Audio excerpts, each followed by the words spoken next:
उच्च शैक्षणिक संस्थानों में बहुजन समाज के जो छात्र हैं उनके साथ कास्ट एट्रोसिटी हो रही है, निरंतर उनकी हत्या हो रही है।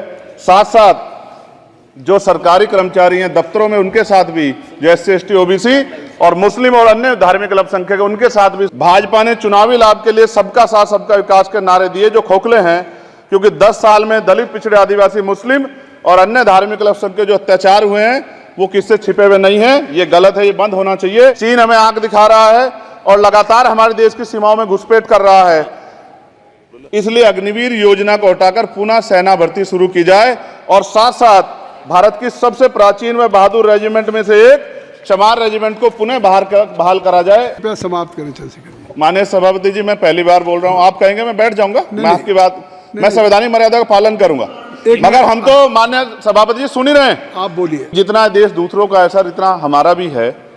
हम मरने के लिए पैदा नहीं हुए, जो चाहता हमारी हत्या कर देता है। मूछे रखने पे, घोड़ी पे बैठने पे, मटकी छूने पे हमारी हत्या हो रही है। क्या बदला है सर? 70 साल बाद भी दलित, पिछड़े, मुसलमानों पे हिंसा नहीं रुक रही है सर। देश किसी की बपौती नहीं है, देश संविधान से चलता है सर, और संविधान से चलेगा। संविधान छेड़खानी बर्दाश्त नहीं की जाएगी सर।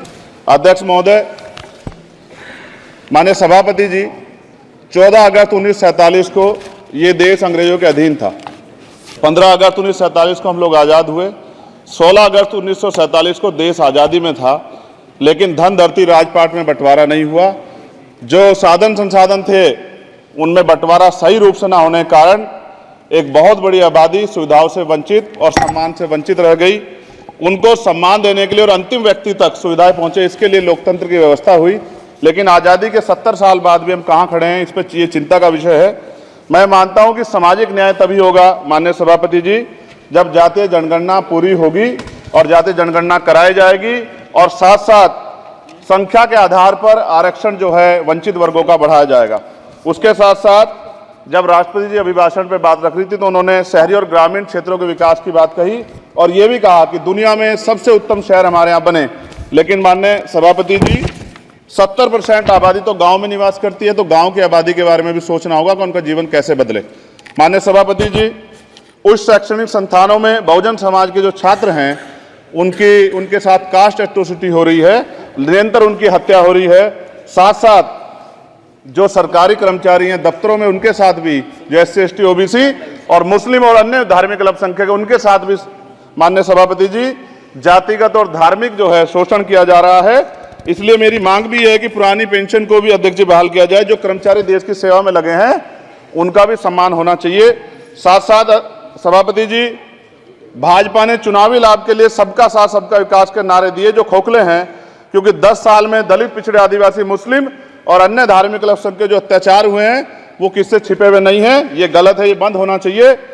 सभापति महोदय जी, महामहिम राष्ट्रपति जी के अभिभाषण में निजी क्षेत्रों में SC ST OBC को रिजर्वेशन देने का कोई उल्लेख नहीं हुआ है, जो कि आज चर्चा का विषय, क्योंकि 98% प्राइवेट सेक्टर है, 2% सरकारी सेक्टर है, तो 98% प्राइवेट सेक्टर में भी हमारी हिस्सेदारी की बात होनी चाहिए।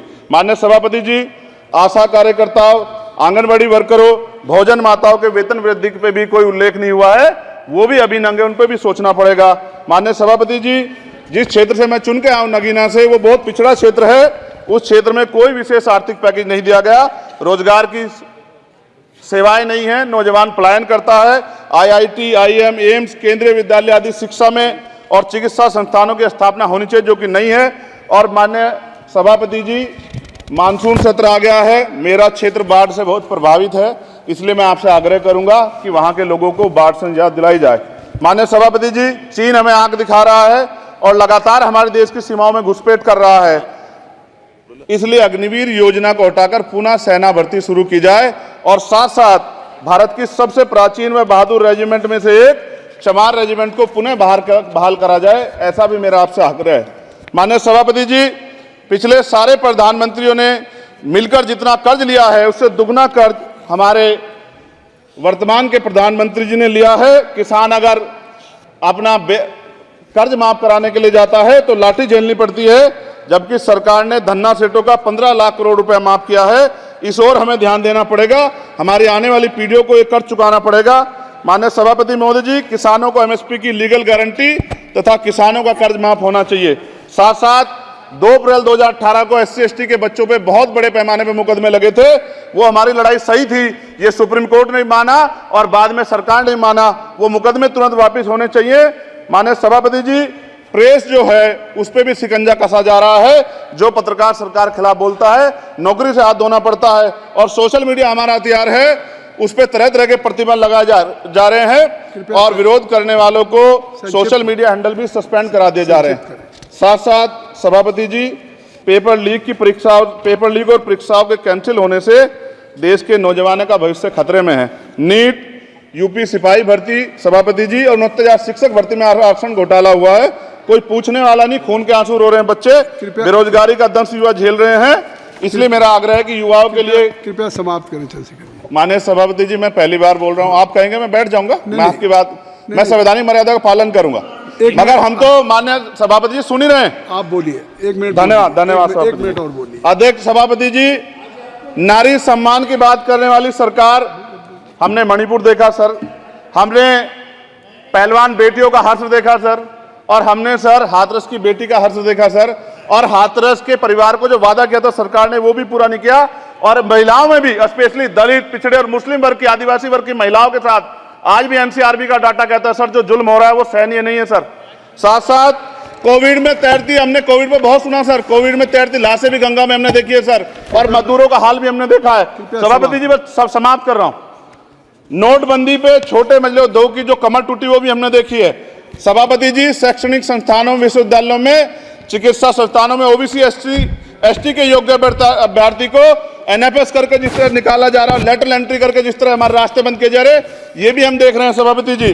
साथ साथ मेरा ये कहना है सर, ये सबका इशू है कि प्राइवेट कर्मचारी सर और सरकारी भी कई जगह पे 8 से ज्यादा घंटों से काम करते हैं और उनको जो सर उचित वेतन भी नहीं मिलता। तो न्यूनतम वेतन 20,000 रुपए तय हो और 24 घंटे की ड्यूटी। उदाहरण के तौर पर यूपी पुलिस सर बहुत पूरा काम करते हैं वो लोग, वो राज्य के विषय हैं। आप सर मैं आपके राज्य सरकार के लिए भी आपके संज्ञान में डाल रहा हूँ विषय सर। पुलिस सब जगह है सर, लेकिन सवाल ये है सर, बहुत पसीना बहाते हैं, 8 घंटे की ड्यूटी और वेतन विसंगति, बॉर्डर स्कीम से उनको जो बाहर किया जाए। माननीय सभापति जी, 1 मिनट चाहिए सभापति जी। राष्ट्रपति जी ने धर्म के बारे में बात की थी। राम मंदिर से पहले हमारे गुरुघर तुगलकाबाद का फैसला आया था राष्ट्रपति जी, वो सभापति जी अभी तक दिल्ली में स्थित सदगुरु रविदास जी महाराज का गुरुघर नहीं बना। साथ साथ सभापति जी, अपनी बात को खत्म करते हुए मैं आपसे कहना चाहता हूं कि जितना देश दूसरों का है सर, इतना हमारा भी है। हम मरने के लिए पैदा नहीं हुए, जो चाहता है हमारी हत्या कर देता है। मूछें रखने पे, घोड़ी पे बैठने पे, मटकी छूने पे हमारी हत्या हो रही है। क्या बदला है सर 70 साल बाद भी? दलित, पिछड़े, मुसलमानों पे हिंसा नहीं रुक रही है सर। मेरा आपसे संरक्षण के साथ ये आग्रह है कि इन घटनाओं को रोका जाए और देश किसी की बपोती नहीं है। देश संविधान से चलता है सर और संविधान से चलेगा। संविधान छेड़खानी बर्दाश्त नहीं की जाएगी सर। धन्यवाद।